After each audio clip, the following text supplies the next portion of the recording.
The magic നോവലിലേക്ക് സ്വാഗതം. ഒരു പൂവിൻ്റെ മോഹം പാർട്ട് 5. ഇല്ല മോളെ, അകത്തേക്ക് കയറി വന്ന ജയന്തൻ നമ്പൂതിരി പറഞ്ഞു. ഇനി ഈ പെൺകൊടയ്ക്ക് അമ്മാമ്മ സമ്മതിക്കില്ല. ഹരിഗോവിന്ദൻ പറഞ്ഞതുകൊണ്ടല്ല, കുഞ്ഞൂട്ടനെ കുറ്റം പറയാൻ അയാൾക്ക് കാരണമുണ്ടല്ലോ. പക്ഷേ അതിനു മുമ്പേ ഒരു കല്ലൂർക്കോണം ഗോപാലൻ നായർ വന്ന് പറഞ്ഞില്ലേ, ആ പേര് ഞാൻ ഉമ്മറത്തെ ചുവരിൽ എഴുതിയിട്ടിരുന്നു. വേണ്ടി വന്നാൽ അന്വേഷിക്കാന്ന് വെച്ച്. മോള് പറഞ്ഞതുകൊണ്ടാ അമ്മാമ്മ അന്വേഷിക്കാതിരുന്നത്. ഇപ്പോൾ എനിക്ക് ഉറപ്പായി. ഒരേ കാര്യം രണ്ടാൾ പറഞ്ഞില്ലേ, ഇതിലെന്തോ ഉണ്ട്. അങ്ങനെ പിന്തിരിയണ്ട, സാവിത്രി പരിഹസിച്ചു. മരുമകൾക്ക് സമ്മതമാണല്ലോ.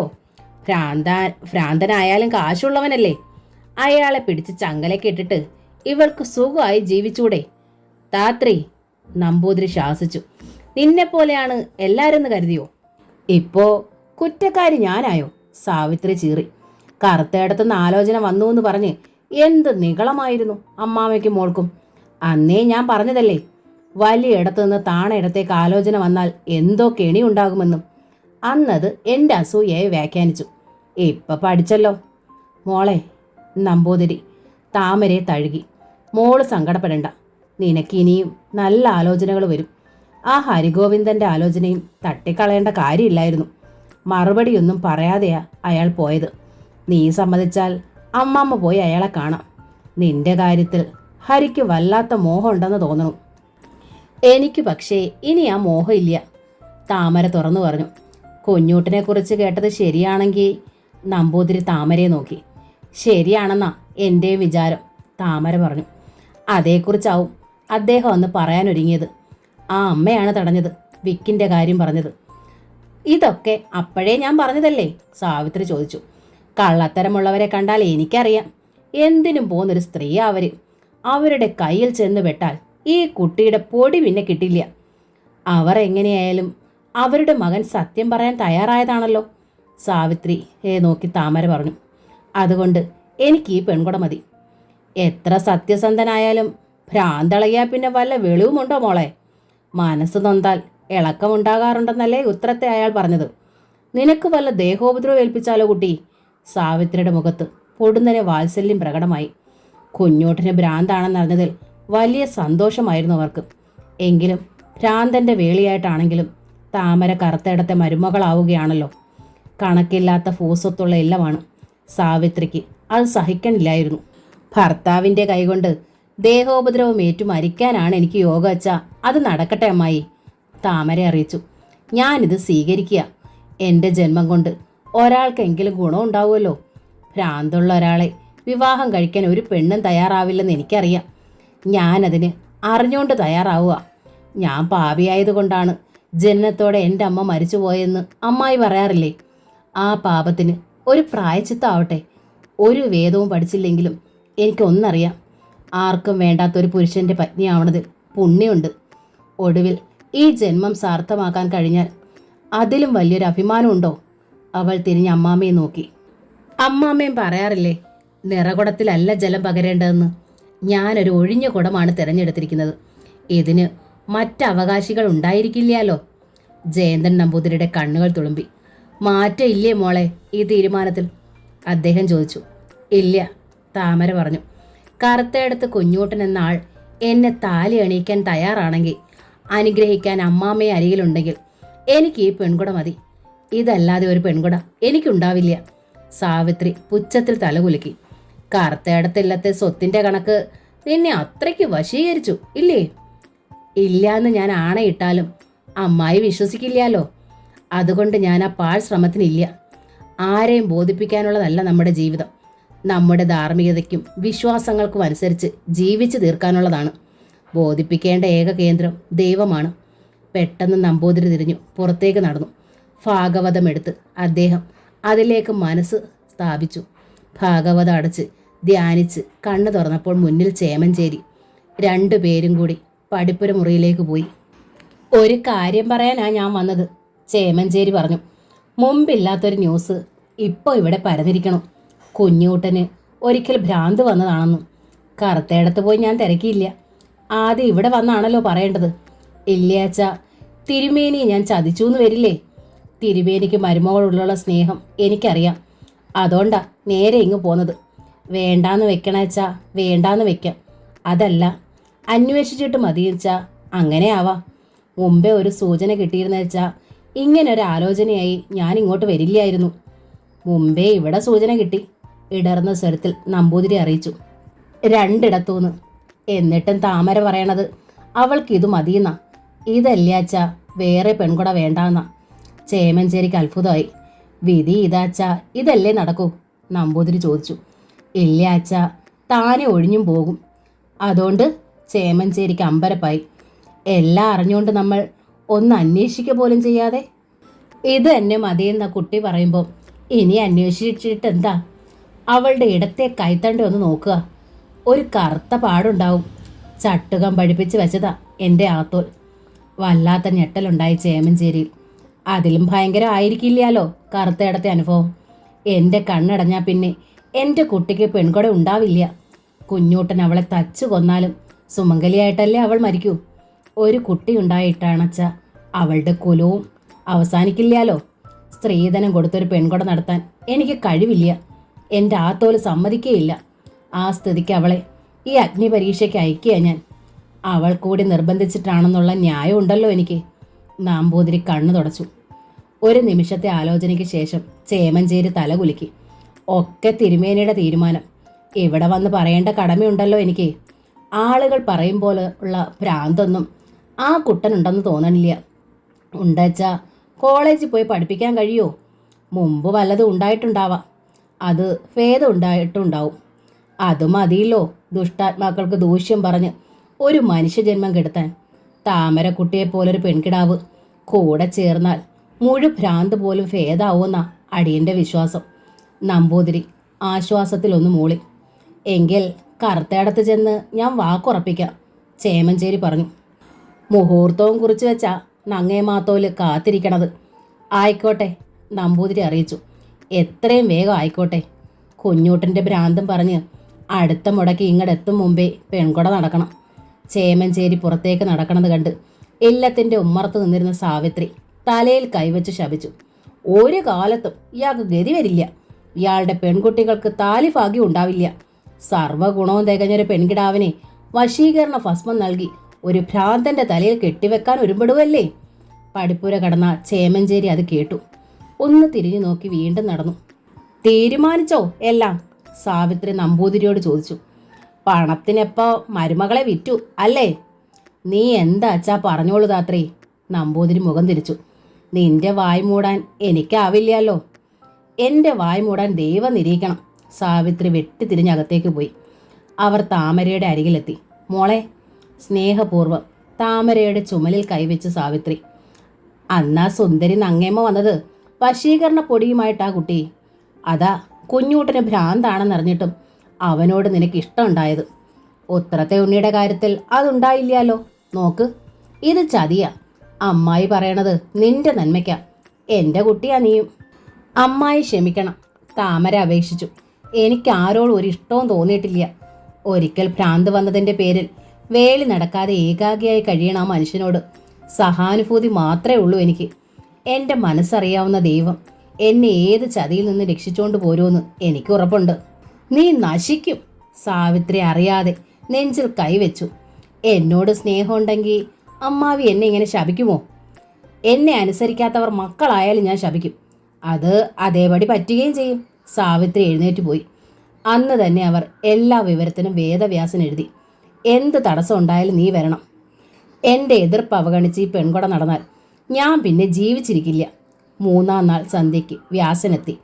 അമ്മ പറഞ്ഞതെല്ലാം വിശദമായി കേട്ടു. അമ്മയ്ക്ക് എന്തിൻ്റെ കേടാ? അയാൾ ചിരിച്ചു. ഞാൻ ആ പൈസയുടെ ചെലവില്ലാതെ ഒരു പെൺകൊട നടക്കുവച്ചാ അത് ഭാഗ്യമെന്ന് കരുതിക്കൂടെ? ആ കുട്ടിയുടെ ശാപം ഒഴിഞ്ഞു പോവുമല്ലോ. എല്ലാറ്റിനും ഉപരി ഒരാളുടെ ചെലവ് കുറയില്ലേ അമ്മേ ഈ ഇല്ലത്ത്? ചെലവ് കുറയും. സാവിത്രി പല്ലിറുമി.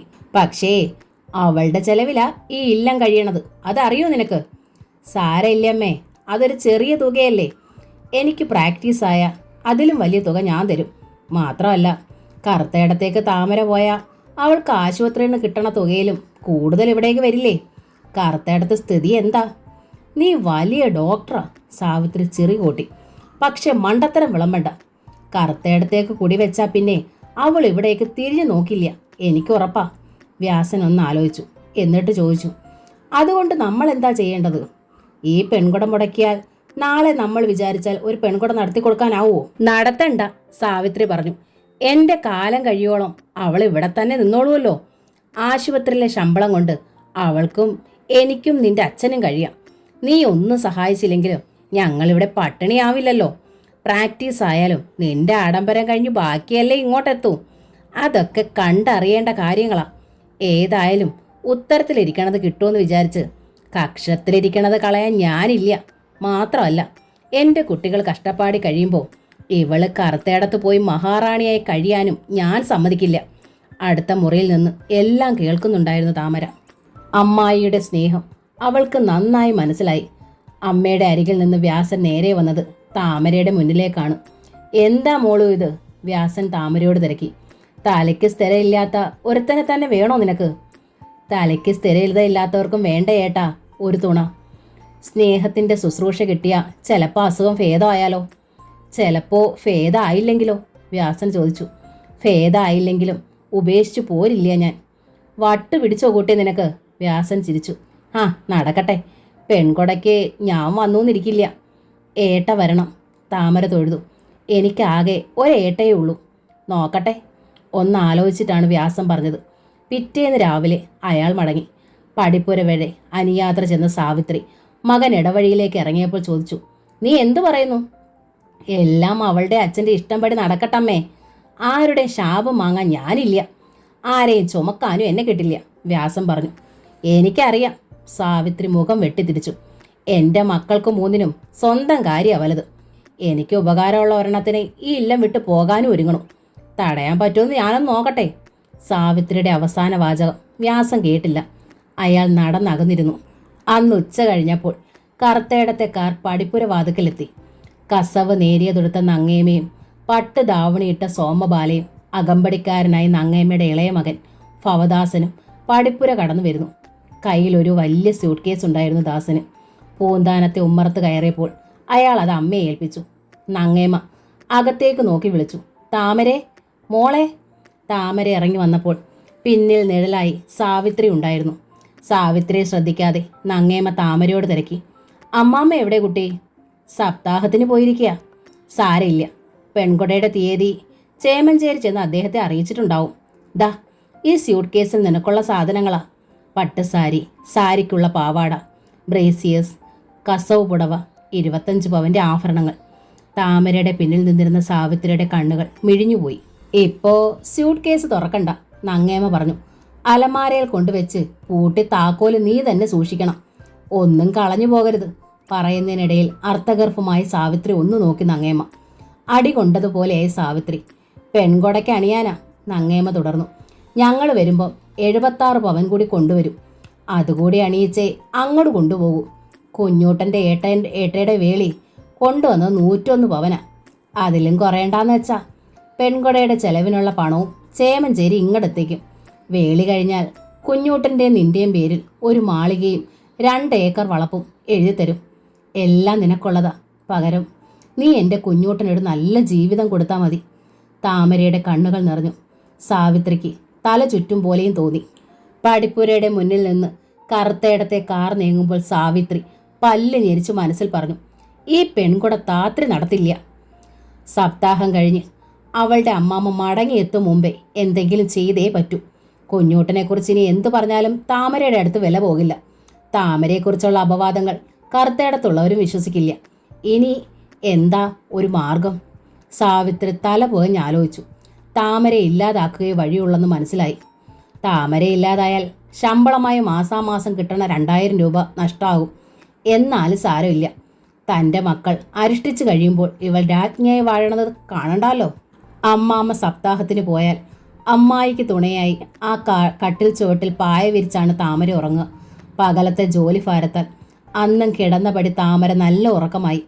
സാവിത്രി എഴുന്നേറ്റ് പോയി അടുക്കളയിൽ നിന്നും മണ്ണെണ്ണ പാത്രം എടുത്തുകൊണ്ട് വന്നു. താമരയുടെ മുടിയും വസ്ത്രങ്ങളും മണ്ണെണ്ണയിൽ കുതിർന്നു. മണ്ണെണ്ണയുടെ രൂക്ഷഗന്ധം മൂലം താമര ഉണരുമോ എന്ന് സാവിത്രിക്ക് നല്ല ഭയമുണ്ടായിരുന്നു. അതുകൊണ്ട് ഒട്ടും സമയം കളയാതെ അവർ തീപ്പെട്ടി ഉരച്ച് കത്തിച്ചു. ഈ മുറിയിൽ കിടന്ന് അവൾ തീ കത്തി മരിച്ചാൽ തൻ്റെ പേരിൽ കുറ്റം വരില്ലേ? സാവിത്രിയുടെ ബുദ്ധിയിൽ ഒരു ചെറുനടക്കമുണ്ടായി. ഇല്ല, അതേ ബുദ്ധി തന്നെ അവർക്ക് ധൈര്യവും പകർന്നു. നിശ്ചയിച്ച പെൺകൊടയ്ക്ക് ഇഷ്ടമില്ലാത്തത് കൊണ്ട് ആത്മഹത്യയ്ക്ക് തുനിഞ്ഞതായി ആളുകൾ കരുതിക്കൊള്ളും. പാട്ടുകാരനായ കണ്ണന്മാരാരെയും ചേർത്ത് അപവാദവും പ്രചരിപ്പിച്ചിട്ടുണ്ടല്ലോ. ചിന്ത അത്ര എത്തിയതും സാവിത്രിയുടെ കൈ പൊള്ളിച്ചുകൊണ്ട് ആ തീപ്പെട്ടി കൊള്ളി അണഞ്ഞു. ഛേ! സാവിത്രി അടുത്ത കൊള്ളി ഉരച്ചു. അപ്പോഴാണ് പുറത്തെ വാതിൽക്കലൊരു തട്ട് കേൾക്കായത്. താത്രി എന്ന വിളിയും. സാവിത്രി ഞെട്ടിപ്പോയി. അറിയാതെ അവർ എന്തോ എന്ന് വിളിയും കേട്ടുപോയി. ആ ഒച്ചയിൽ താമര ഞെട്ടി ഉണർന്നു. മുറിയിൽ വിളക്ക് തെളിഞ്ഞിരിക്കണു. കത്തിച്ച തീപ്പെട്ടിക്കോലുമായി മുന്നിൽ അമ്മായി. താമര പിടഞ്ഞെഴുന്നേറ്റു. അപ്പോഴേക്കും സാവിത്രിയുടെ കയ്യിലെ രണ്ടാമത്തെ കൊള്ളി അണഞ്ഞു. തൻ്റെ ദേഹത്തെ നനവ് താമര അറിഞ്ഞു. മണ്ണെണ്ണയുടെ ശക്തമായ ഗന്ധവും. ഒരു നൊടിയിട കൊണ്ട് താമരയ്ക്കെല്ലാം മനസ്സിലായി. അമ്മായിയുടെ കയ്യിൽ തീപ്പെട്ടി ഇരിക്കുന്നത് കണ്ട് അവൾ ഭയപ്പാടോടെ ഒരു വശത്തേക്ക് ഓടി മാറി. അപ്പോൾ പുറത്തു നിന്നുള്ള വിളി ഉച്ചത്തിലായി. താത്രിക്കുട്ടി, ഈ വാതിലൊന്ന് തുറക്കൂ. ഒരബദ്ധം പറ്റിയതാ എനിക്ക്, സാവിത്രി താമരയോട് പറഞ്ഞു. കട്ടിൽ നിറയെ മൂട്ടയാ. ഈ നേരായിട്ട് ഒരുപോലെ കണ്ണടയ്ക്കാനായില്ല. അതിനാ മണ്ണെണ്ണ കൊണ്ട് ഒഴിച്ചത്. കൂട്ടത്തിൽ കുറച്ച് നിന്റെ മേലും വീണു. വേഗം പോയി വേഷം മാറ്. നിന്റെ അമ്മാമ്മ അറിയണ്ട. അമ്മായിയുടെ അതിബുദ്ധിയിൽ താമരയ്ക്ക് വല്ലാത്ത ഭയം തോന്നി. അവൾ ഒരക്ഷരവും ശബ്ദിച്ചില്ല. താത്രി, വീണ്ടും വിളി.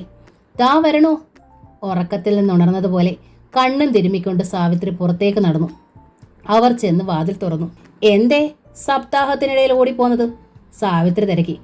ഇന്ന് വരുമെന്ന് നിരീക്ഷതേ ഇല്ലല്ലോ. ഒരു വാലായ്മ വന്നു, തൊട്ട് തെറിച്ചതാ. ചാലും സപ്താഹം കൂടാനാവില്ലല്ലോ. തിരിച്ചു പോന്നു. ജീവിതത്തിൽ ആദ്യമായിട്ടാ എനിക്കൊരു സപ്താഹം മുടങ്ങണത്. നമ്പൂതിരി തളർച്ചയിൽ അരമതിലിരുന്നു. വാലായ്മയാച്ച പെൺകുട നീട്ടി വെക്കേണ്ടി വരില്ലേ? സാവിത്രി ചോദിച്ചു. ആ കണ്ണുകളിൽ ആഹ്ലാദത്തിന്റെ വെളിച്ചം നിറഞ്ഞു. പെൺകൊടയുടെ തീയതിക്ക് മുമ്പേ വാലായ്മ തീരും. മാത്രമല്ല, താമരെ നമ്മുടെ വാലായ്മ തീണ്ടില്ലാലോ. അവൾ മേൽപ്പാടോട്ടെ അല്ലേ? നമ്പൂതിരി എഴുന്നേറ്റ് നടുവകത്തേക്ക് നടന്നു. നടുവകത്തെത്തിയതും അദ്ദേഹം കണ്ണുകൾ വിടർത്തി ചുറ്റും നോക്കി. ഇവിടെന്തേ മണ്ണെണ്ണയുടെ മണോ? വല്ലാതെ ഉണ്ടല്ലോ. കട്ടിലിൽ വല്ലാത്ത മൂട്ട. കടിച്ചിട്ട് രാത്രി ഒരു പോള കണ്ണടയ്ക്കാനായില്ല. ഒടുവിൽ ഞാൻ കുറച്ച് മണ്ണെണ്ണ ഉണ്ടോയെന്ന് ചോദിച്ചു. താത്രിയുടെ മറുപടി നമ്പൂതിരിക്ക് വിശ്വസിക്കാനായില്ല. മുമ്പെങ്ങും ഇവിടെ മൂട്ടയുണ്ടായിട്ടേ ഇല്ലല്ലോ. നാട് നീളെ സപ്താഹത്തിനും മറ്റും പോണതല്ലേ? സാവിത്രി ആരാഞ്ഞു. കണ്ടയിടത്തൊക്കെയല്ലേ രാത്രി ഉറങ്ങണതും. വസ്ത്രത്തിൽ പറ്റിപ്പിടിച്ചു പോരും അവറ്റ. അങ്ങനെയാ മൂട്ടയില്ലാത്തിടങ്ങളിൽ മൂട്ട പെരുകണതേ. നമ്പൂതിരിക്ക് ഉത്തരം മുട്ടി. അപ്പോഴേക്കും താമര വസ്ത്രം മാറിയെത്തി. എങ്കിലും മുടിയിലെ മണ്ണെണ്ണയുടെ നനവും ഗന്ധവും വിട്ടിരുന്നില്ല. പുലർച്ചെ കുളിക്കുമ്പോൾ സോപ്പ് തേച്ച് കഴുകി കളയാമെന്ന് അവൾ സമാധാനിച്ചു. നമ്പൂതിരി അകത്തേക്ക് ഉറങ്ങാൻ പോയപ്പോൾ സാവിത്രി ശബ്ദം താഴ്ത്തി താമരയ്ക്ക് താക്കീത് നൽകി. മേത്ത് മണ്ണെണ്ണ വീണ കാര്യം ആരോടെങ്കിലും കൊട്ടിഘോഷിച്ചെന്നറിഞ്ഞ അപ്പോൾ സാവിത്രിയുടെ തനി നിറം നീ കാണും. താമര മറുപടി ഒന്നും പറഞ്ഞില്ല. അവളുടെ കണ്ണുകൾ നിറഞ്ഞു. ഇതുവരെ ഫത്സനവും ചില്ലറ ഉപദ്രവവും മാത്രമേ ഉണ്ടായിരുന്നുള്ളൂ. ഇപ്പോൾ ജീവനും കൂടി ഭീഷണിയായി. എത്രയും വേഗം ഇവിടെ നിന്ന് രക്ഷപ്പെട്ടേ മതിയാവൂന്ന് താമരയ്ക്ക് ബോധ്യമായി. രാവിലെ പെൺകൊടയ്ക്കുള്ള ചെലവിനുള്ള പണവുമായി ചേമഞ്ചേരി പൂന്താനത്തെത്തി. ഇത്രയധികം രൂപ വേണ്ടായിരുന്നല്ലോ ചേമഞ്ചേരി, ജയന്തൻ നമ്പൂതിരി ജാള്യതയോടെ പറഞ്ഞു. പെൺകൊടയ്ക്കുള്ള ചെലവ് അവിടുന്ന് വാങ്ങാൻ തന്നെ എനിക്ക് വിഷമമുണ്ട്. പക്ഷേ എൻ്റെ അവസ്ഥ മോശമായതുകൊണ്ട് പെൺകൊട കേമമായി നടത്തണമെന്നാ നങ്ങേമാത്തോലിൻ്റെ ആഗ്രഹം.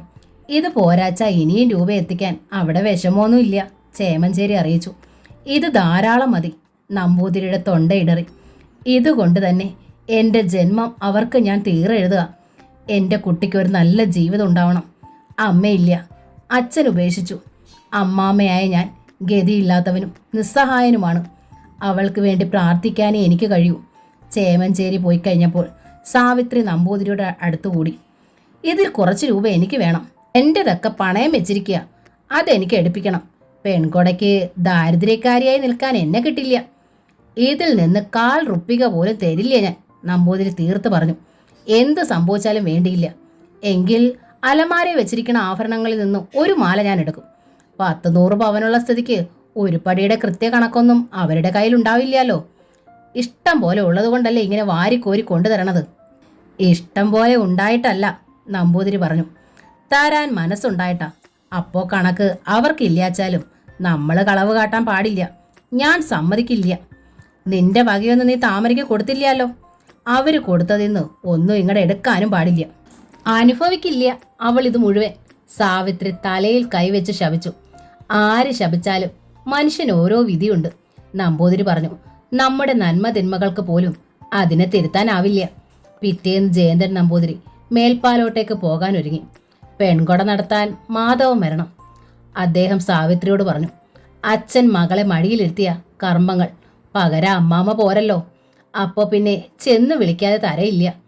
തലേന്ന് ചെന്ന് വിളിച്ചാലും പോരല്ലോ. പെൺകൊട തീരുമാനിക്കണത് പോലും അയാളോട് ആലോചിച്ചിട്ട് വേണമായിരുന്നു. മാധവന് വേറെ വേളിയും മക്കളും ഉള്ള സ്ഥിതിക്ക് അതിലൊന്നും അയാൾക്ക് പരിഭവം ഉണ്ടാവില്ല എന്ന് കരുതണു. മകളെ അയാൾ അംഗീകരിച്ചിട്ടില്ലാത്ത സ്ഥിതിക്ക് പെൺകൊടയ്ക്ക് വരുമെന്ന് എനിക്ക് അശേഷം പ്രതീക്ഷയില്ല. സാവിത്രി പറഞ്ഞു. അയാൾ വന്നാലും ഇല്ലാച്ചാലും പോയി പറയേണ്ടത് എൻ്റെ കടമ. എൻ്റെ കുട്ടിക്ക് വേണ്ടി ഞാൻ വേണച്ച അയാളുടെ കാല് പിടിക്കാം. ഇതുവരെ തിരിഞ്ഞു നോക്കിയിട്ടില്ലെന്നുള്ളത് നേര്. എന്നുവെച്ച് മകളായി അവളെ അംഗീകരിക്കാതിരിക്കാൻ അയാൾക്ക് കഴിയുമോ? അയാളുടെ ചോരയല്ലേ, അത് അയാൾക്ക് മറക്കാൻ പറ്റുമോ? പുതിയ വേളി സമ്മതിച്ചില്ലെങ്കിലോ? കാണാൻ പോണ പൂരം കണ്ടു തന്നെ അറിഞ്ഞോളാം ഞാൻ. നമ്പൂതിരിക്ക് ശുണ്ഠി വന്നു. ഒതുക്കിറങ്ങി അദ്ദേഹം നടന്നു. എല്ലാം കേട്ട് അകത്ത് താമര നിന്നിരുന്നു. അച്ഛൻ്റെ മുഖവും രൂപവും അവൾ മനസ്സിൽ മെനഞ്ഞു നോക്കി. അത് തീർത്തും അവ്യക്തമായിരുന്നു. പൊടുന്നനെ അമ്മയെ താമരയ്ക്ക് ഓർമ്മ വന്നു. അവളുടെ നെഞ്ചു വെങ്ങി, കണ്ണുകൾ തുളുമ്പി. തൻ്റെ അമ്മ ഏതോ ലോകത്തിരുന്ന് അമ്മ എല്ലാം കാണുന്നുണ്ട്. അതുകൊണ്ടാണ് ഇന്നലെ രാത്രി തക്ക സമയത്ത് അമ്മാമ്മ എത്തിയത്. ഇല്ലായിരുന്നെങ്കിൽ താമര കണ്ണു തുടച്ചു. ഞായറാഴ്ച ആയിരുന്നതുകൊണ്ട് മാധവൻ ഇല്ലത്തുണ്ടാവുമെന്ന് ജയന്തൻ നമ്പൂതിരി പ്രതീക്ഷിച്ചു. പോർച്ചിലാണെങ്കിൽ 2 കാറുകൾ കിടക്കണുണ്ട്. ഇല്ലം പഴയതിലും പരിഷ്കരിച്ചു എന്ന് മനസ്സിലായി. പ്രതാപത്തിന് ഒട്ടും മങ്ങലുമില്ല. മാധവൻ ഭാഗ്യവാൻ തന്നെയെന്ന് നമ്പൂതിരി മനസ്സിലോർത്തു. ഉമ്മറത്ത് കോളിംഗ് ബെല്ലിന് പകരം ഓട്ടുമണിയാണ്. അതിൻ്റെ ചരടിൽ പിടിച്ച് നമ്പൂതിരി ഒരു മണിയടിച്ചു. അകത്തു നിന്ന് സുന്ദരിയായ പ്രൗഢ ഇറങ്ങി വന്നു. സാരിയാണ് വേഷം. ആവശ്യത്തിലധികം ആഭരണങ്ങൾ. കഴുത്തറ്റം മുറിച്ചിട്ട മുറി. മാധവന്റെ 2ാം വേളിയാണോ അതെന്ന് സംശയമുണ്ടായിരുന്നു നമ്പൂതിരിക്ക്. മാധവനുണ്ടോ? അദ്ദേഹം പ്രൗഢയോട് തിരക്കി. പൊടുന്നനെ ആ മുഖമൊന്നിരുണ്ടു. അതിൻ്റെ കാരണം നമ്പൂതിരി ഊഹിക്കാനായി. മുടി മുക്കാലും നരച്ച ക്ഷീണിതനായ പ്രാകൃതനും ദരിദ്രനുമായൊരു വയസ്സൻ മാധവൻ എന്ന് പേര് ചൊല്ലി അന്വേഷിച്ചത് ഇഷ്ടമായിട്ടുണ്ടായില്ല. എവിടുന്നാ? നേർത്ത നീരസത്തിൽ പ്രൗഢ തിരക്കി. കുറച്ച് ദൂരേന്നാ. പേര് ജയന്തൻ. ഇല്ലപ്പേര് പൂവന്താനോന്നും പൂന്താനോന്നും പറയും. പ്രൗഢയിൽ ഒരു പരിചയഭാവവും പ്രകടമായില്ല. അദ്ദേഹത്തെ കാണാനാണോ? ആ സ്വരം ഒന്നുകൂടി പരുഷമായി. അതെ. വല്ല സഹായവും പ്രതീക്ഷിച്ചാണെങ്കിൽ ഇന്ന് കണ്ടിട്ട് കാര്യമില്ലാട്ടോ. ദ്രവ്യം കൊടുക്കാനും വാങ്ങാനും കൊള്ളാത്ത നാളായിന്ന്. സഹായം പ്രതീക്ഷിച്ചാ വന്നത്, നമ്പൂതിരി പറഞ്ഞു. പക്ഷേ ദ്രവ്യമായി ഒന്നും വേണ്ട.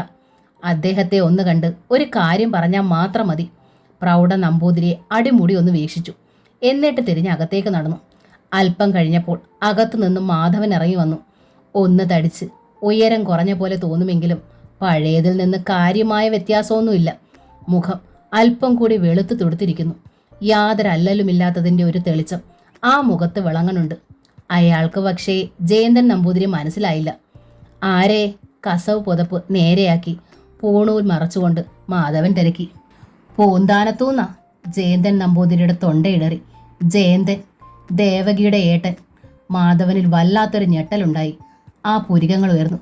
ജയന്തേട്ടൻ? മാധവൻ നമ്പൂതിരിയുടെ ചുണ്ടുകൾ വിടർന്നു. വയസ്സനായില്ലോ ആൾ. കണ്ടിട്ട് അറിഞ്ഞതേയില്ല. കഷ്ടത പെരുകുമ്പോൾ വയസ്സേറും. കുചേലൻ്റെ എന്തെയ്യാ എൻ്റെ ജന്മം. ഭക്തിയും ദാരിദ്ര്യവും മുമ്പ് കണ്ടവർ തിരിച്ചറിയാറില്ല. ജയന്തേട്ടൻ അകത്തേക്ക് വാ. മാധവൻ ക്ഷണിച്ചു. അകത്തിരുന്ന് സംസാരിക്കാം. അത്രയ്ക്കൊരു സൗഹൃദം ജയന്തൻ നമ്പൂതിരി പ്രതീക്ഷിതേയില്ലായിരുന്നു. 10-20 വർഷത്തിനിടയിൽ സ്വന്തം ചോരയിൽ പിറന്ന കുട്ടിയെ ഒരിക്കൽ പോലും തിരിഞ്ഞു നോക്കിയിട്ടില്ലാത്തവനാണ്. ഇല്ല, ജയന്തൻ നമ്പൂതിരി പറഞ്ഞു. ആകെ വിയർത്ത് കുളിച്ചു. ഇനി അകത്തൊന്നും വന്നിരിക്കണില്ല. പെട്ടെന്ന് മടങ്ങുക. ആഹാരം കഴിച്ചതാണോ? മാധവൻ അന്വേഷിച്ചു. അല്ല. എന്നുവെച്ച് ഇപ്പോൾ ഒന്നും വേണ്ട. കുളിക്കാതെ ഞാൻ ജലപാനം ചെയ്യില്ല. അതൊക്കെ പഴയ ചിട്ടയാ. ഇല്ലത്തുനിന്നിറങ്ങിയ തിരികെ ഇല്ലത്തെത്തി കുളിപ്പുരയിൽ ഇറങ്ങി കുളിച്ചിട്ടേ ആഹാരം കഴിക്കൂ. സപ്താഹത്തിന് പോയാലും ചിട്ട തെറ്റിക്കില്ല. ഇപ്പോൾ അത്തരം ചിട്ടകളൊന്നും ആരും പാലിക്കാറില്ല. എന്നുവെച്ച് ജയന്തേട്ടനെ ഞാൻ നിർബന്ധിക്കില്ല. നേരെ ഉച്ച തിരിഞ്ഞതുകൊണ്ടാ ആഹാരം കഴിച്ചെന്ന് തിരക്കിയത്. വേണ്ടാച്ചാ വേണ്ട. കോലായിലേക്ക് കയറിയിരിക്കുന്നതിൽ വിരോധമില്ലാലോ. ഇരുന്ന് സംസാരിക്കാം. നമ്പൂതിരി അനുസരിച്ചു. കറുത്ത ഗ്രാനൈറ്റ് പതിച്ച് തിളങ്ങുന്ന കോലായ. പാദം തൊടുമ്പോൾ ഇക്കിളിപ്പെടുത്തുന്ന തണുപ്പ്. മാധവനെ ദൈവം അനുഗ്രഹിച്ചിരിക്കണം. തൻ്റെ സന്മനസ്സിന് ദൈവം തന്ന സമ്മാനം മനോവേദനയാണ്. ഇനി ജയന്തേട്ടൻ പറയൂ, എന്തൊക്കെയാ വിശേഷങ്ങൾ? മാധവൻ തിരക്കി. 10-20 വർഷത്തിന് ശേഷമാണ് ഇങ്ങോട്ട് ഞാൻ വരണത്. നമ്പൂതിരിയുടെ ശബ്ദം പതറി. മാധവന്റെ മോൾ അവിടെയുണ്ട്. ഈ നേരത്തിനിടയിൽ അതിനെക്കുറിച്ച് ഒരു വാക്ക് താൻ തിരക്കുമെന്ന് വിചാരിച്ചു. മാധവന്റെ മുഖം താണു. മുറ്റത്ത് നിൽക്കണത് ജയന്തേട്ടനാണെന്ന് അറിഞ്ഞ നിമിഷം ഞാൻ ഓർത്തത് അതേക്കുറിച്ചാ. പക്ഷെ ചോദിക്കാനൊരു പേടി. എനിക്കതിനുള്ള അർഹതയില്ല എന്നൊരു തോന്നൽ. ഒരേ ഒരു പാപം എൻ്റെ ജീവിതത്തിൽ ഞാൻ ചെയ്തിട്ടുള്ളത് അതാ. ജയന്തൻ നമ്പൂതിരി ആ മുഖത്തേക്ക് നോക്കി. പക്ഷേ ഒന്നും പറഞ്ഞില്ല. ജയന്തേട്ടൻ അവളെയും കൊണ്ട് പോയ ശേഷം കുറേ കാലത്തേക്ക് എൻ്റെ ജീവിതം കൊടുങ്കാറ്റിൽപ്പെട്ട നൗകയുടേത പോലായിരുന്നു. ദിക്കറിയാത്ത യാത്ര. ഒടുവിലൊന്ന് സെറ്റിൽഡ് ആയത് 2ാം വേളിക്ക് ശേഷം. ആദ്യ രാത്രിയിൽ തന്നെ ലീലയോട് ഞാൻ എൻ്റെ മോളെക്കുറിച്ച് പറഞ്ഞു. ഒരക്ഷരം, ഒരു മറുപടി എനിക്ക് കിട്ടിയില്ല. അകത്തേക്കൊന്ന് നോക്കിയിട്ട് മാധവൻ ശബ്ദം താഴ്ത്തി. പൂന്താനത്ത് വന്നാൽ എൻ്റെ മോളെ അവിടെ ആക്കിയിട്ട് എനിക്ക് തിരികെ പോരാൻ പറ്റില്ല. കൂടെ കൊണ്ട് പോന്നേ പറ്റൂ. അവളെ വളർത്തേണ്ട കടമ എൻ്റേതാണല്ലോ. പക്ഷേ എനിക്കതിനുള്ള യോഗമില്ല. അതാ സത്യം. 20 വർഷമായി ഞാൻ മനസ്സ് തുറന്നൊന്ന് ചിരിച്ചിട്ടില്ല എന്ന് പറഞ്ഞാൽ ആരും വിശ്വസിക്കില്ല. സാരയില്ല, നമ്പൂതിരി പറഞ്ഞു. എനിക്ക് മനസ്സിലാവും. താമരയെന്നാ പേരെന്ന് ഞാൻ അറിഞ്ഞു. മാധവൻ മന്ദഹസിച്ചു. നടുമുറ്റത്ത് ഞാനൊരു താമരക്കുളം ഉണ്ടാക്കി. വെള്ളയും ചെമപ്പും പൂക്കൾ. അവളുടെ പക്ക പിറന്നാളുകൾ തോറും ആ പൂവുകൾ കൊണ്ട് ഞാൻ തന്നെ പരദേവതയ്ക്ക് അർച്ചന ചെയ്യും. അതുകൊണ്ട് അച്ഛൻ്റെ കടമ ഞാൻ തീർത്തു. ആ കണ്ണുകൾ തുളുമ്പി. നമ്പൂതിരിക്ക് അയാളോട് അലിവ് തോന്നി. ഈ മലയാളം 14-ന് താമരയുടെ പെൺകൊടയാണ്. കറുത്തേടത്തുനിന്നാ പയ്യൻ. മാധവൻ വന്ന് പെൺകൊട നടത്തണം. വേലയെ ഒളിച്ചിട്ടായാലും ഒന്നും തരണ്ട. എല്ലാം ദൈവം അവൾക്ക് കൊടുത്തിരിക്കണം. ഈ ഒരു കടമ മാത്രം താൻ നിറവേറ്റണം. ഒരു കിതപ്പോടെ മാധവൻ എഴുന്നേറ്റു. അയാളുടെ കണ്ണിൽ നിന്ന് തുള്ളികൾ കവിളിലേക്ക് ചാടി. ഞാൻ വരും. വികാരക്ഷോഭ അടക്കിക്കൊണ്ട് മാധവൻ ജയന്തൻ നമ്പൂതിരി കൈ പിടിച്ചു. എന്തൊക്കെ സംഭവിച്ചാലും ആരൊക്കെ എതിർത്താലും ഞാൻ വരും. നിറമിഴികളോടെ മാധവനെ നോക്കിക്കൊണ്ട് നമ്പൂതിരി എഴുന്നേറ്റു. എങ്കിൽ ഞാൻ ഇനി വൈകിക്കാനില്ല. വേലയും കുട്ടികളും വരുവച്ച അവരെയും കൂട്ടണം. താമരയ്ക്കത് വലിയ സന്തോഷമായിരിക്കും. ചടങ്ങുകൾക്ക് പാകത്തിന് തന്നെ വരണം. നിങ്ങളുടെ ഓദിക്കനെ തന്നെ വിളിക്കാം. താമര പൂന്താനത്തെ അല്ലല്ലോ, മേൽപ്പാലോട്ടതല്ലേ. ആയിക്കോട്ടെ. മാധവൻ തൊഴുതു. സാധിച്ച പെൺകൊടയ്ക്ക് മുമ്പ് അവിടം വരെ ഒന്ന് വരണമെന്നുണ്ട് എനിക്ക്. നിന്റെ കുട്ടിയെ ഒന്ന് കാണണം. മുമ്പോ ആശ തോന്നാന്നേ അല്ല. അങ്ങടെ തിരക്കി വന്നാൽ ജയേട്ടൻ എന്തൊക്കെ പറയുമെന്നുള്ള പ്രതികരണം എങ്ങനെയായിരിക്കും എന്നുള്ള ഭയവും ഉണ്ടായിരുന്നു എനിക്ക്. എൻ്റെ കുട്ടി എന്നെ തിരിച്ചറിയുമോ, അച്ഛനെ നിഷേധിക്കുമോ എന്ന ശങ്കയായിരുന്നു അതിലേറെ. ജയന്തൻ നമ്പൂതിരി വ്യസനത്തിൽ മാധവൻ നമ്പൂതിരിയെ നോക്കി. മാധവൻ്റെ കുട്ടി അവൾ. നിന്റെ ദേവകി പ്രസവിച്ച കുട്ടി. അവൾ എങ്ങനെയെന്ന് നേരിൽ കണ്ടു താൻ തീരുമാനിക്കുക. മാധവന് വേറെയും കുട്ടികളുണ്ടാവും. പക്ഷേ താമര ഒന്നേ ഉള്ളൂ. അദ്ദേഹം തിരിഞ്ഞു നടന്ന് ഒതുക്കിറങ്ങി. ചിത്രത്തോണിൽ തെരുപിടിപ്പിച്ച് മാധവൻ നമ്പൂതിരി നോക്കി നിന്നു. എന്തൊക്കെയോ കൂടി ചോദിക്കാനും പറയാനും ഉണ്ടായിരുന്നു. ഓർക്കാപ്പുറത്തുള്ള പ്രത്യക്ഷപ്പെടലായിരുന്നല്ലോ. തൻ്റെ മൂത്ത മകളുടെ വേളി താൻ അറിയുമെന്ന് വിചാരിച്ചതേയില്ല. ഏതായാലും പോണം. ഈ അവസാന സന്ദർഭത്തിലെങ്കിലും അച്ഛൻ്റെ കടമകൾ ചെയ്യണം. 10-20 വർഷത്തെ പിന്നിൽ നിന്ന് മറ്റൊരു മുഖം മാധവൻ്റെ ഓർമ്മയിലെത്തി. നനഞ്ഞ കണ്ണുകൾ. അതെപ്പോഴും അങ്ങനെയായിരുന്നു. മാധവേട്ടൻ എന്തു പറയുന്നു അതിനപ്പുറം ഒന്നും ദേവകിക്കില്ലായിരുന്നു. ഇത്ര സാധുവായ ഒരു മനുഷ്യജീവിയെ വേറെ കണ്ടിട്ടില്ല. പടിയിറങ്ങിപ്പോയ ആ വെളുത്തു മെലിഞ്ഞ ചെറിയ മനുഷ്യനെ പോലെ തന്നെ. ആദ്യത്തെ അടുത്തൊന്നായിരുന്നു അല്ലേ? ലീലയുടെ ശബ്ദം പിന്നിൽ നിന്ന്. മാധവൻ ഞെട്ടലോടെ തിരിഞ്ഞു. ലീലയുടെ മുഖം ശാന്തമായിരുന്നു. ആ ശീലം അതാണ്. എത്ര ദേഷ്യം വന്നാലും മുഖം മുറുക്കുകയോ സ്വരം ഉയരുകയോ ഇല്ല. പതിഞ്ഞ സ്വരത്തിൽ പറയാനുള്ളത് വ്യക്തമായി പറയും. പിന്നെ അതിൽ നിന്ന് അനങ്ങില്ല. മനസ്സിനാണ് ഉറപ്പ്. ഒന്ന് പുഞ്ചിരിക്കാൻ ശ്രമിച്ചുകൊണ്ട് ലീല തുടർന്നു. പൂന്താനത്തൂന്ന് എന്ന് പറഞ്ഞപ്പം ആദ്യം എനിക്ക് മനസ്സിലായില്ല. പുറത്തെ സംസാരം കേട്ടപ്പോഴാണ് പിടികിട്ടിയത്. ദേവകി എന്ന പേര് എനിക്കെങ്ങനെ മറക്കാൻ പറ്റുമോ? അകായിലെ ചുവരിൽ വരച്ചിരിക്കുന്ന എണ്ണച്ചായ ചിത്രവും തീരെ മങ്ങിയിട്ടില്ല. മാധവനിൽ വല്ലാത്ത വീർപ്പുമുട്ടലുണ്ടായി. അയാൾക്ക് പക്ഷേ ശബ്ദിക്കാനായില്ല. എന്തിനാ ഇത്ര വലിയ പാരവശ്യം? ലീല ചോദിച്ചു. ഇക്കാലമൊന്നും ഇല്ലാതിരുന്ന ഒരു ദണ്ണം മുഖത്ത്. മനസ്സിലുണ്ടായിരുന്നു, മാധവൻ പറഞ്ഞു. ഞാനൊരു മനുഷ്യനല്ലേ, പുറമേ പറഞ്ഞും ഭാവിച്ചില്ലെന്നുമേ ഉള്ളൂ.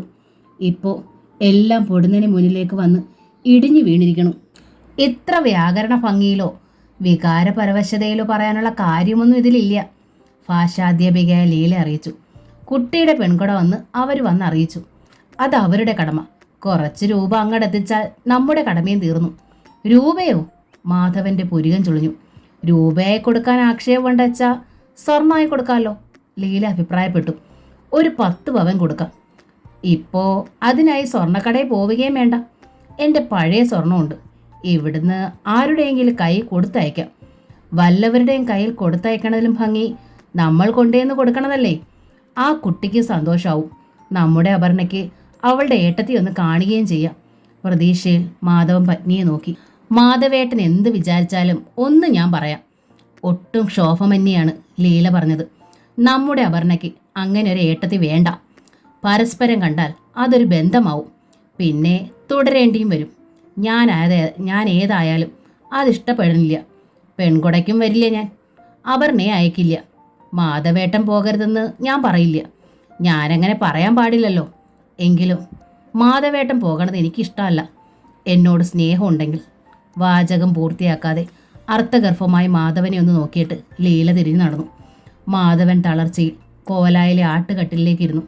അയാളുടെ കൺമുന്നിൽ താൻ ഒരിക്കലും കണ്ടിട്ടില്ലാത്ത തൻ്റെ ആദ്യ കൺമണിയുടെ നിഴൽ ചിത്രം വന്നു നിന്നു. ചോരക്കുഞ്ഞായിരുന്നപ്പോഴും താൻ ആ മുഖം ഒരു നോക്ക് കണ്ടിട്ടില്ല. അവൾ ജനിച്ച രാത്രിയിൽ തന്നെയാണ് അവളുടെ അമ്മ മരിച്ചത്. ആ നടുക്കത്തിൽ ആണ്ടുപോയിരുന്നു മനസ്സ്. മടക്കിയ വോയിൽ സാരിയിൽ പൊതിഞ്ഞ് അവളെയും കൊണ്ട് ജയന്തേട്ടൻ നടന്നു പോയത് ഓർമ്മയുണ്ട്. ആ കുഞ്ഞുമുഖം അപ്പോഴും താൻ കണ്ടിരുന്നില്ല. മുമ്പെങ്ങും അനുഭവപ്പെടാത്ത സ്നേഹാധിക്യം കൊണ്ട് മാധവന്റെ മനസ്സ് വീർപ്പുമുട്ടി. അയാൾ എഴുന്നേറ്റ് ലീലയുടെ അരികിലെത്തി. പെൺകുട നടത്തേണ്ടത് അച്ഛനാണ്. ആ നിലയ്ക്ക് ഞാൻ നിർബന്ധമായും പോകേണ്ടതല്ല ലീലേ. അച്ഛനില്ലാത്ത കുട്ടികൾക്ക് പെൺകുട നടക്കാറില്ലേ? ലീല ചോദിച്ചു.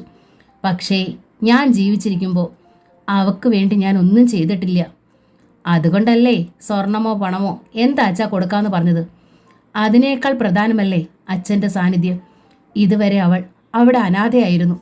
ആ ധന്യമുഹൂർത്തത്തിലെങ്കിലും പെൺകൊട കഴിഞ്ഞാൽ അവൾ സനാഥയാവുമല്ലോ മാധവേട്ട, ലീല കെഞ്ചി. ഇപ്പോൾ അവൾക്കൊരച്ഛനെ കിട്ടിയിട്ട് എന്താ പ്രയോജനം? മാധവേട്ടന് മറ്റൊരു കുട്ടി അച്ഛാന്ന് വിളിക്കണത് എനിക്ക് സഹിക്കാനാവില്ല. പെൺകൊട കഴിഞ്ഞാൽ നമ്പൂതിരിയും കൂട്ടി അച്ഛനെ കാണാൻ ഒരു വരവുണ്ടാവും. പിന്നെ അച്ഛനും മോൾക്കും സെൻറ്റിമെൻറ്റ്സ് ആവും. മോൾക്ക് കുട്ടി ഉണ്ടാവുമ്പോൾ അച്ഛൻ മുത്തശ്ശനാവും. അങ്ങനെ ആ ബന്ധം അങ്ങ് മുറുകും. പെൺകൊടയ്ക്ക് പോവാതിരുന്നാൽ അത് ഒഴിവാക്കാം. ആരുടെ പെൺകൊടയ്ക്ക് പോണ കാര്യമേ? അവിടേക്ക് വന്ന അപർണ ചോദിച്ചു. അവൾ 10ലാണ്. ലീല പഠിക്കണ സ്കൂളിൽ തന്നെയാണ് പഠിക്കണത്. പഠിക്കാൻ മണ്ടിയാണ് അപർണ. അമ്മ ടീച്ചറായതുകൊണ്ടാണ് ഒരു വിധത്തിൽ അവൾ മുന്നോട്ട് പോണത്. ബാല്യക്കാരി പെണ്ണുങ്ങളുമായാണ് ചങ്ങാത്തം. അത്തരക്കാർ കൈകാര്യം ചെയ്യുന്ന വിഷയങ്ങളിലാണ് അപർണയ്ക്ക് താല്പര്യവും. പറയമ്മേ, ലീല മറുപടി പറയാൻ വൈകിയപ്പോൾ അമ്മയുടെ ചുമലിൽ പിടിച്ചു കുലുക്കി അപർണ. ആരുടെ പെൺകുടയാ അത്? മാധവൻ പറയാനൊരുങ്ങിയപ്പോൾ ലീല പെട്ടെന്ന് ഇടയിൽ കയറി. തിരുനാവായിക്കടുത്ത് പാട്ടുകാരനായൊരു ഉണ്ണിമാമയില്ലേ, അയാളുടെ മകൾ സ്തോത്രയില്ലേ, ആ പെൺകുട്ടിക്ക് പെൺകുടയായത്രേ. നമ്മൾ പോണുണ്ടോ? അച്ഛന് പോണോത്രേ, ഞാനില്ല. അച്ഛൻ്റെ ഒപ്പം ഞാനും പോയാലോ? അടി കിട്ടണ്ടെങ്കിൽ പോയി അപ്പുറത്ത് പോയിരുന്ന് പഠിച്ചോളൂ. ഉള്ള പെൺകുടയും പേരിടിയിലും ചോറൂണും കൂടി നടന്നാൽ മതിയല്ലോ പെണ്ണിന്. പഠിക്കേണ്ട. സ്വന്തം ഭാവിയെക്കുറിച്ച് യാതൊരു ചിന്തയില്ല. ഈശ്വരാ, ഈ പ്രായത്തിൽ പെൺകുടയോ മറ്റോ വന്നാൽ പോവില്ല എന്ന് പറഞ്ഞായിരുന്നു ഞാൻ വഴക്ക്. ഇതിങ്ങനെ ഒരു ബുദ്ധു. അപർണ വിഷമത്തിൽ തിരിഞ്ഞു നടന്നു. ഞാൻ പറയാനുള്ളതൊക്കെ പറഞ്ഞു. ഇനിയൊക്കെ സ്വന്തം ഇഷ്ടം, ലീല മാധവനോട് പറഞ്ഞു. അങ്ങനെ പറഞ്ഞാൽ ആൾ പോകില്ല എന്നതാണ് അനുഭവം. ആ സമയത്ത് ജയന്തൻ നമ്പൂതിരി താമരയുടെ അടുത്ത് മേൽപ്പാലോട്ടത്തെ വിശേഷങ്ങൾ വർണ്ണിക്കുകയായിരുന്നു. ഞാൻ നിരീക്ഷിച്ചില്ല മാധവൻ ഇത്ര സ്നേഹമായി പെരുമാറുമെന്ന്. അത് കണ്ടപ്പോൾ എനിക്ക് ഒന്നുകൂടി തോന്നി, മാധവൻ ഇവിടേക്ക് വരാത്തത് സ്നേഹമില്ലാത്തത് കൊണ്ടല്ലെന്ന്. പിന്നെ സാവിത്രി പുരികം ചൊളിച്ചു. വേളിയെ ഭയന്നാവും. അക്കണക്കിന് വേളി തടഞ്ഞാൽ അയാൾ പെൺകുടയ്ക്കും വരില്ലല്ലോ, സാവിത്രി ചോദിച്ചു. അതില്ല, വരൂന്ന് എനിക്ക് വാക്ക് തന്നിട്ടുണ്ട്. വാക്ക് തന്നിട്ടെന്താ കാര്യം? സാവിത്രി ഈർഷ്യയെടുത്തു. വേളി തടഞ്ഞാൽ മാധവന്റെ ധൈര്യം ചോരില്ലേ? ഇക്കാലത്തിനിടയ്ക്ക് ഈ കുട്ടി ജീവിച്ചിരിക്കണുണ്ടോ എന്ന് തിരക്കേട്ടില്ല അയാൾ. നിങ്ങൾ കഷ്ടപ്പെട്ട് അങ്ങോട്ട് ചെന്നപ്പോൾ നല്ല വർത്താനം പറഞ്ഞ് തിരിച്ചയച്ചു, അത്രേ ഉള്ളൂ. താമരയുടെ കണ്ണുകൾ സങ്കടത്തിൽ തുളുമ്പി. നമ്പൂതിരിക്ക് അത് കണ്ട് വിഷമം തോന്നി. കുട്ടി വിഷമിക്കണ്ട, അദ്ദേഹം ആശ്വസിപ്പിച്ചു. വാക്ക് തന്ന സ്ഥിതിക്ക് മാധവൻ വരും. നിന്റെ അച്ഛനല്ലേ അയാൾ? നിന്റെ ജീവിതത്തിലെ ഏറ്റവും പ്രധാനപ്പെട്ട ചടങ്ങല്ലേ പെൺകൊട? അതിൽ നിന്ന് അയാൾ ഒഴിയോ? എന്തിനാ ആ കുട്ടിയെ ഇങ്ങനെ ആശിപ്പിക്കണത്? സാവിത്രി ആരാഞ്ഞു. ആശിക്കാതിരുന്നാൽ നിരാശപ്പെടണ്ടല്ലോ. അന്ന് രാത്രി താമര അച്ഛനൊരു കത്തെഴുതി. എൻ്റെ അച്ഛന്. ജീവിതത്തിൽ ആദ്യമായാണ് ഞാൻ അച്ഛനൊരു കത്ത് എഴുതണത്. എനിക്ക് ആകെയുള്ളത് അച്ഛൻ മാത്രമാണല്ലോ. എൻ്റെ പെൺകൊടയ്ക്ക് അച്ഛൻ വരണം. അച്ഛനെ എനിക്കൊന്ന് കാണണം. ഒരു വെറ്റിലപ്പാക്ക് ആ കാൽക്കൽ വെക്കണം. മറ്റൊരാശയില്ല. മരിച്ചുപോയ എൻ്റെ പാവം അമ്മയെ ഓർത്തെങ്കിലും അച്ഛൻ ഈ അപേക്ഷ കൈയേൽക്കണം. മറ്റൊന്നും എനിക്ക് വേണ്ടി ചെയ്യേണ്ട. അച്ഛൻ്റെ മകൾ താമര. അച്ഛൻ്റെ ഓഫീസ് അഡ്രസ് അമ്മാമ്മയോട് തിരക്കി അവൾ ഊഹിച്ചെടുത്തിരുന്നു. ഈശ്വര, ഇതെൻ്റെ അച്ഛന് കിട്ടണേ എന്ന പ്രാർത്ഥനയോടെയാണ് താമര ആ കവർ പോസ്റ്റ് ബോക്സിൽ നിക്ഷേപിച്ചത്. പൂന്താനത്ത് പെൺകൊടയ്ക്കുള്ള ഒരുക്കങ്ങൾ ദ്രുതഗതിയിൽ നടന്നു. ജയേന്ദ്രൻ നമ്പൂതിരിക്ക് പൂർണ്ണ തുണയായി ചേമഞ്ചേരി ഉണ്ടായിരുന്നു. ഒപ്പം ഇതൊന്ന് നടത്തിത്തന്നാൽ മതി താൻ എനിക്ക്, നമ്പൂതിരി ചേമഞ്ചേരിയോട് പറഞ്ഞു. പിന്നീട് എനിക്കായി താൻ ഒന്നും ചെയ്യണ്ട. എൻ്റെ കുട്ടി സുഖമായ സമാധാനമായും ജീവിക്കണത് കണ്ടിട്ട് എനിക്ക് മരിക്കണം. അവസാനം പറഞ്ഞതിന് ഞാൻ കൂട്ടില്ല. ചേമഞ്ചേരി ചിരിച്ചു. എൻ്റെ കുട്ടികൾ ഒരിടത്തും എത്തിയിട്ടില്ലേ? കറുത്തേടത്തില്ലത്ത് വേളിക്കുള്ള ഒരുക്കങ്ങൾക്കൊപ്പം പുഴക്കരയിലെ മാളികപ്പുരയിൽ പാർട്ടിക്കുള്ള ഒരുക്കങ്ങളും പൂർത്തിയായി. തലേന്നും കുഞ്ഞുകൂട്ടൻ കോളേജിലെത്തി ക്ലാസ് എടുത്തു. ക്ലാസ് കഴിഞ്ഞ് മടങ്ങാൻ നേരമാണ് അയാൾ തൻ്റെ വിദ്യാർത്ഥികളെ വേളിക്ക് ക്ഷണിച്ചത്. നിങ്ങളോട് ഞാൻ എന്നെ സംബന്ധിച്ചൊരു പ്രധാന വാർത്ത മറച്ചു വെച്ചിരുന്നു. എല്ലാ മുഖങ്ങളിലൂടെയും അയാൾ കണ്ണോടിച്ചു. നാളെ എൻ്റെ വിവാഹമാണ്. കുട്ടികളുടെ മുഖങ്ങൾ അത്ഭുതത്തിൽ വിടർന്നു. ഒരു മുഖത്ത് മാത്രമാണ് ഞെട്ടലുണ്ടായത്. സൂര്യനെ പ്രണയിച്ച പൂവിനെക്കുറിച്ച് കവിത എഴുതിയ നീരജയുടെ മുഖത്ത്. ലവ് മാരേജ് ആണോ മാഷേ? ഒരുവൻ തിരക്കി. ഇത്ര പെട്ടെന്ന്? പെട്ടെന്നല്ല, കുഞ്ഞൂട്ടൻ പുഞ്ചിരിച്ചു. സാവധാനം ആലോചിച്ച് നിശ്ചയിച്ച് കാത്തിരുന്ന് നടത്തുകയാണ്. ശുദ്ധമായി ഒരു അറേഞ്ച്ഡ് മാരേജ്. നിങ്ങളെ ക്ഷണിക്കാൻ മാത്രമാണ് വൈകിയത്. ക്ലാസ് കഴിഞ്ഞ് ഇല്ലത്ത് നടക്കുന്ന പാർട്ടിയിൽ എത്തിയാൽ മതി. മധുരപലഹാരങ്ങളും പടച്ചാറും മാത്രമേ കാണൂ. തൃപ്തിപ്പെടണം. മതി മാഷേ. ആൺകുട്ടികളും പെൺകുട്ടികളും ഒരുപോലെ കൈയടിക്കാൻ തുടങ്ങി. അതിനിടയിൽ നീരജ ചുണ്ട് കടിച്ചമർത്തുന്നത് കുഞ്ഞൂട്ടൻ കണ്ടു. നീരജയുടെ ആ ഭാവപ്രകടനം പുത്തരിയായിരുന്നില്ല. ആ കണ്ണുകളിൽ സദാ പ്രണയാഭ്യർത്ഥനയാണ്. കുഞ്ഞൂട്ടൻ അത് അവഗണിക്കുകയാണ് പതിവ്. സുദേവ മാഷ് വിവാഹിതനാവുന്നറിഞ്ഞ് നിരാശപ്പെടണവരും ഉണ്ടാവും ഈ കോളേജിൽ. ആൺനിരയിൽ നിന്ന് ഒരശരീരി. ആ സ്വരത്തിൻ്റെ ഉടമയെ കണ്ടെത്താനായില്ല കുഞ്ഞൂട്ടന്.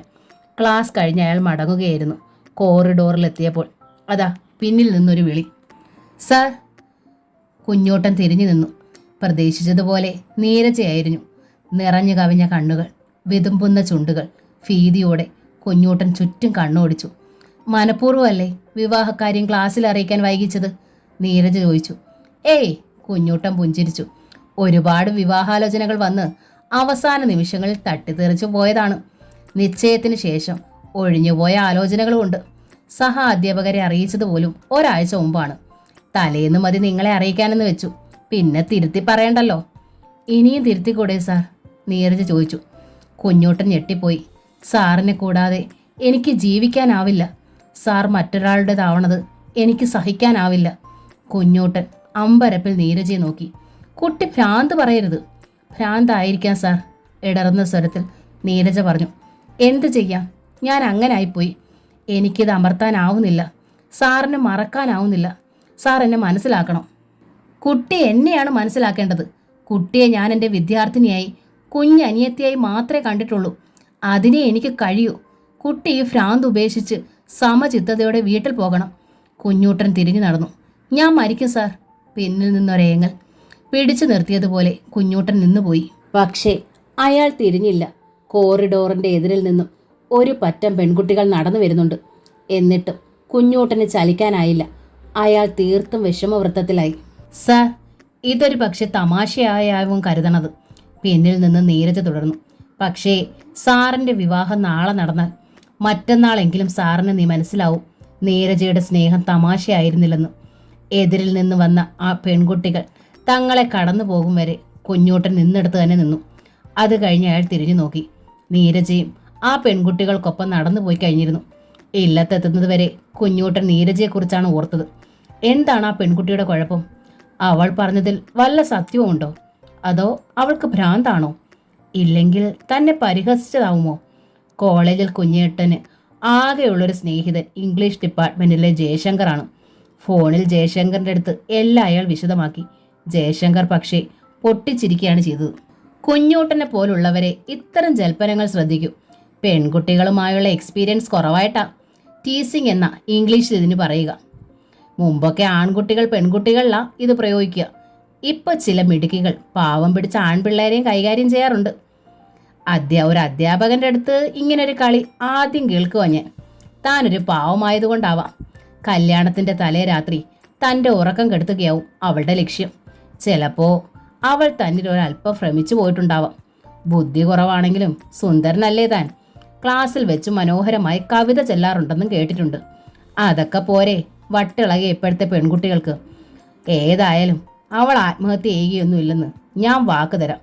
താമരയെ ഓർത്ത് എൻ്റെ കുഞ്ഞൂട്ടൻ സന്തോഷമായി ഉറങ്ങുക. വരണ രാത്രികൾ ഉറക്കമൊഴിപ്പിൻ്റെതാണ്. ജയശങ്കറിൻ്റെ വാക്കുകൾ കുഞ്ഞൂട്ടനെ നന്നേ സ്വാധീനിച്ചു. വേളിത്തലേന്നാണല്ലോ. തനിച്ചിരുന്ന് ആലോചിക്കാനുള്ള സൗകര്യമൊന്നും ഇല്ലത്തുണ്ടായിരുന്നില്ല.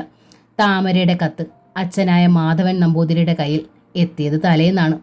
അതിനു മുമ്പേ പെൺകൊടയ്ക്ക് പോണ കാര്യം അയാൾ തീരുമാനിച്ചിരുന്നു. എങ്കിലും വേളിയുടെ എതിർപ്പ് മൂലം വല്ലാത്ത ധർമ്മസങ്കടത്തിലായിരുന്നു അയാൾ. മകളുടെ കത്ത് കിട്ടിയതോടെ മാധവൻ ഇരിക്കെ പൊറുതിയില്ലാതായി. കത്തിലെ ആ അക്ഷരങ്ങളിൽ അയാൾ രഹസ്യമായി ഉമ്മ വെച്ചു. തൻ്റെ പൊന്നുമോൾ, താൻ ഒരിക്കലും കണ്ടിട്ടില്ലാത്ത തൻ്റെ മകൾ, അവൾക്ക് താൻ മാത്രമേ ഉള്ളൂ. അത് പറഞ്ഞിട്ട് ലീലയ്ക്ക് മനസ്സിലാവുന്നുമില്ല. ലീല, ഈ ഒരേ ഒരു തവണ മാധവൻ കേണു. പിന്നീട് ഞാൻ അവളെ കാണുകയില്ലെന്ന് വെക്കാം. എൻ്റെ മോളുടെ അച്ഛന് മറ്റൊരു സ്ത്രീയുടെ ഒരു മകൾ കൂടി ഉണ്ടെന്ന് ലോകം അറിയണത് എനിക്കിഷ്ടമല്ല, ലീല പറഞ്ഞു. ഞാനതിന് താമര എൻ്റെ മകളാണെന്ന് നാട് നീളെ കൊട്ടിഘോഷിക്കണമെന്നും ഇല്ല. അവളുടെ പെൺകൊടയിൽ അച്ഛൻ്റെ സ്ഥാനത്ത് നിന്ന് പങ്കുകൊള്ളും, അത്രയേ ഉള്ളൂ. അത് മതിയല്ലോ അവൾ നിങ്ങളുടെ മകളാണെന്ന് ലോകം അംഗീകരിക്കാൻ. പിന്നെ അവകാശം പറഞ്ഞ് ഇങ്ങോട്ട് വരും. വന്നിട്ടെന്താ? മാധവൻ ചോദിച്ചു. എൻ്റെ പേരുള്ള സർവ്വ സ്വത്തുകളും ഞാൻ തൻ്റെ പേരിൽ എഴുതി വെച്ചുല്ലോ. സ്വത്തവകാശം തേടി ആദ്യ കുടിയിലെ മകൾ വരുമെന്ന് പറഞ്ഞാ താൻ എന്നെ കൊണ്ടത് ചെയ്യിച്ചത്. ഇനിയിപ്പോൾ അവൾ വന്നാലും കൊടുക്കാൻ എൻ്റെ കയ്യിൽ ഒന്നുമില്ല. സ്വത്ത് കൊടുക്കണതിലല്ല എനിക്ക് പ്രയാസം, ലീല അറിയിച്ചു. നിങ്ങൾക്ക് മറ്റൊരു മകളുണ്ടെന്നുള്ള കാര്യം ലോകം അറിയണില്ല. അവൾ ഇവിടെ തിരക്കി വന്നാൽ ഈ ദേശം മുഴുവൻ അറിയും. എൻ്റെ സ്കൂളിൽ പോലും അറിയും. എനിക്കത് കുറച്ചില്ല. ശരി, മാധവൻ സമ്മതിച്ചു. താമരയോട് ഇങ്ങോട്ട് വരണ്ടാന്ന് ഞാൻ പറഞ്ഞേക്കാം. പ്രശ്നം തീർന്നില്ലേ? തീർന്നില്ല, ലീല ഉറച്ചു നിന്നു. പെൺകൊടയ്ക്ക് നിങ്ങൾ പോകുന്നത് എനിക്കിഷ്ടമല്ല. നിങ്ങളും മൂത്ത മകളും തമ്മിൽ ഒരു ബന്ധവും പാടില്ല.